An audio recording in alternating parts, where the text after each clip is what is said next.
আজ আমি আপনাদের শেখাবো কিভাবে খুব সহজ পদ্ধতিতে বাড়িতে কর্ন পাকোড়া বানানো যায়। তার জন্য আমরা প্রথমেই নিয়ে নেব ভুট্টার দানা, ধনেপাতা কুচি, পেঁয়াজ কুচি, যেটা আমি ধুয়ে সাইডে রেখে দিয়েছিলাম। তারপরে একটা বাটিতে খুব সামান্য পরিমাণে বেসন নেব, আর তার মধ্যে একটু স্বাদ মতো নুন, একটু লঙ্কা গুঁড়ো আর একটু হলুদ গুঁড়ো মিশিয়ে নেব।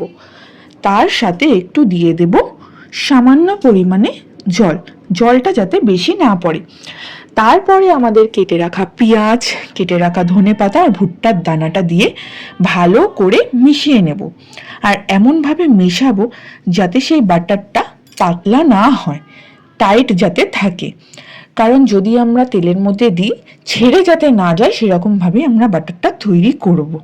ঠিক এরকমভাবে একবার দেখে নিন আপনারা। এবারে তেল গরম করে তার মতো ছোট ছোট করে দিলেই রেডি আমাদের ভুট্টার পকোড়া।